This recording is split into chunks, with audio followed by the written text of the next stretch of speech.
রাসূলুল্লাহ সাল্লাল্লাহু আলাইহি ওয়াসাল্লাম সব সময় আদায় করেছেন, প্রতিদিন 5 ওয়াক্ত আদায় করেছেন। প্রতিদিন 5 ওয়াক্ত ফরজ আদায় করার পরেও অনেক ওলামাদের নিকটে রাসূলুল্লাহ সাল্লাল্লাহু আলাইহি ওয়াসাল্লামের তাহাজ্জুদও ফরজ ছিল। তাহাজ্জুদও কি ছিল? উম্মতের জন্য সুন্নাত, কিন্তু রাসূলুল্লাহ সাল্লাল্লাহু আলাইহি ওয়াসাল্লামের জন্য তাহাজ্জুদ ফরজ ছিল। তো আমাদের 5 ওয়াক্ত রাসূলুল্লাহ সাল্লাল্লাহু আলাইহি ওয়াসাল্লামের তাহাজ্জুদ দিয়ে তাহলে 6 ওয়াক্ত হয়ে যায়, 6 হয়ে যায়। তারও হেফাজত করেছেন। আর যেমন তেমন তাহাজ্জুদ পড়েননি। আমরা ফরজ নামাজে কতক্ষণ সময় লাগে? ফজর নামাজে যারা মসজিদে আসেন কতক্ষণ লাগে? খুব বেশি লাগলে আধা ঘন্টা, খুব বেশি করে বললাম। নামাজে তার আধা ঘন্টা লাগে না, 10-15 মিনিটে শেষ হয়ে যায়। কিন্তু যদি আগেই আসেন, আজানের পরে পরে নামাজটা পড়ে ভালো করে তাসবিহ তাহলিল জিকির আজকার করে গেলেন, আধা ঘন্টা, ঠিক কিনা? রাসূলুল্লাহ সাল্লাল্লাহু আলাইহি ওয়াসাল্লাম তাহাজ্জুদের নামাজ পড়তেন 3 কোয়ালিটির 1 কোয়ালিটি, এর নিচে নামতো না, এর নিচে নামতো না। নিসফাহু আবিন কুসমিনহু কালিলা আও জিদ আলাইহি। সুবহানাল্লাহ। আল্লাহ পাক সূরাতুল মুজাম্মিলে বলছেন, হে নবী, তোমার জন্য তাহাজ্জুদ ফরজ। আর তাহাজ্জুদ কতটা আদায় করতে হবে? নিসফাহু, অর্ধেক রাত। অর্ধেক রাত আজকাল হিসাব করেন তো, মাগরিব হয় 5টায় আর ফজর হয় 5টায়, তাহলে কয় ঘন্টা রাত? 12 ঘন্টা। ফজরের আজানের সময় থেকে আর এই মাগরিব, এইটা হচ্ছে রাত। ফজর আজানের সময় হলে রাত, শরীয়তের হুকুমে তখন আর রাত থাকে না। যদিও সূর্য ওঠা পর্যন্ত আমাদের ভাষায় সেটা রাতের অংশ, কিন্তু সেটা শরীয়তের দৃষ্টিতে নয়। তাহলে এই যে 12 ঘন্টাকে ভাগ করেন তো 5টা থেকে 5টা, অর্ধেক করেন তো কত হবে? 6 5 11, ঠিক না? তাহলে অর্ধেক রাত হয়। রাত কয়টায় আজকাল? 11টায়।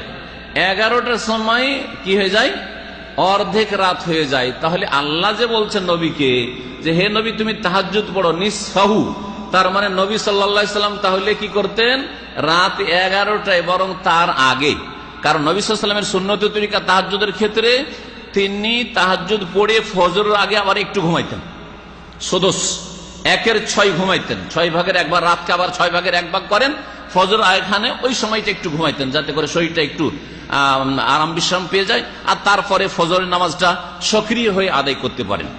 কারণ লম্বা সময় তাহাজ্জুদ পড়ার পরে যদি এত ক্লান্ত হয়ে পড়েন যে ঘুম চাপছে, আর ওই অবস্থায় ফজর পড়েন, ফজরের ফরজ নামাজ পড়েন, তো ফরজে ত্রুটি থেকে যাবে, ফরজে মন লাগবে না, ফজরের নামাজে আপনার খুশু হবে না। সেই জন্য নবী সাল্লাল্লাহু আলাইহি ওয়াসাল্লামের উত্তম সুন্নত তাহাজ্জুদ গুজারদের জন্য এইরকম যে একটু ফজর এখানে শুয়ে নেন। কিন্তু আজকালকার দুর্বল ইমানের মানুষ আবার যদি শুয়ে যান তো আসল ফজরটাই যাবে, ফজরটাই যাবে, এইরকম যেন না হয়। কি তাহলে নবী সাল্লাল্লাহু আলাইহি ওয়াসাল্লাম তাহাজ্জুদ অর্ধেক পড়লে রাত 11টা থেকে একবারে ফজর আজান পর্যন্ত পড়তেন। আবিন কুসমিনহু কালিলা, অথবা এর চাইতে একটু কম করেন। তাফসীরকাররা বলছেন সেটা হচ্ছে 1/3, 1/3 অংশ, 1/3। তাহলে 1/3 অংশ কত হয়? 12 ঘন্টাতে 3 ভাগ করেন, 3 4 12, তাহলে 4 ঘন্টা নবী করিম সাল্লাল্লাহু আলাইহি ওয়াসাল্লাম কি করতেন? তাহাজ্জুদ পড়তেন। সবচেয়ে কম যেটা তাহাজ্জুদ, সেটা আজকালকার রাতে কত ঘন্টা পড়তেন রাসূলুল্লাহ সাল্লাল্লাহু আলাইহি ওয়াসাল্লাম? 4 ঘন্টা তাহাজ্জুদ পড়তেন। তো 4 ঘন্টা ফজর 5টা থেকে যদি হয়, তাহলে কয়টার সময় শুরু করতেন রাসূলুল্লাহ সাল্লাল্লাহু আলাইহি ওয়াসাল্লাম? ধরে নেন 1টা। যদি একবারে ফজর পর্যন্ত টান দেন আর ওইদিকে যদি আবার 1/6 বাদ দেন, তাহলে হয়তো 12টা বা তার আগে শুরু করতেন। জি, 12টা থেকে 4টা পর্যন্ত তাহাজ্জুদ পড়তেন। এইভাবে রাসূলুল্লাহ সাল্লাল্লাহু আলাইহি ওয়াসাল্লামের সর্বনিম্ন তাহাজ্জুদ রাত 12টা থেকে শুরু করে ভোর 4টা পর্যন্ত, অথবা 1টা থেকে শুরু করে 5টা পর্যন্ত হইতো। আও জিদ আলাইহি, অথবা এর চাইতে বেশি, মানে অর্ধেকেরও বেশি। তো অর্ধেকের বেশি কত হয়? 2/3 অংশ, সোলোসাইন, 2/3 অংশ। 2/3 অংশ, তাহলে 12 ঘন্টাকে 2/3 অংশ কয় ঘন্টা হবে বলেন? 4 4 8 ঘন্টা। তো রাসূলুল্লাহ সাল্লাল্লাহু আলাইহি ওয়াসাল্লামের সবচাইতে লম্বা তাহাজ্জুদ হইতো কতক্ষণ? 8 ঘন্টা। এখন 8 ঘন্টা হইলে তাহলে 5টা থেকে 4 ঘন্টা শুধু বাদ দিয়ে দেন, 4 5 কয় 9। রাত 9টা থেকে রাসূলুল্লাহ সাল্লাল্লাহু আলাইহি ওয়াসাল্লাম তাহাজ্জুদ শুরু করতেন, আর ফজর 5টা পর্যন্ত তাহাজ্জুদ চলতে থাকত। এই কথাগুলি এমন যদি আমি জয়ীফ হাদিস দিয়ে পেশ করতাম, তাহলে আপনাদের কি লাগতো যেগুলো কাল্পনিক কথা।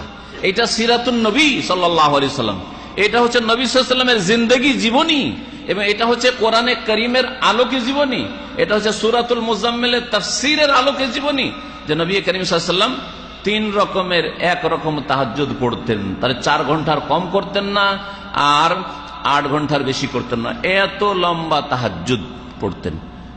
আপনার নবী যাকে ভালোবাসার কথা আপনি খুব মুখে উচ্চারণ করেন, তিনি তাহাজ্জুদ এত গুরুত্ব দিয়ে পড়তেন, আর আপনি 5 ওয়াক্ত নামাজের হেফাজত করেন না, আর নবীর শাফাতের আশা করে বসে আছেন। কি শাফাত পাওয়া যাবে? কখনো শাফাত পাওয়া যাবে না। আগের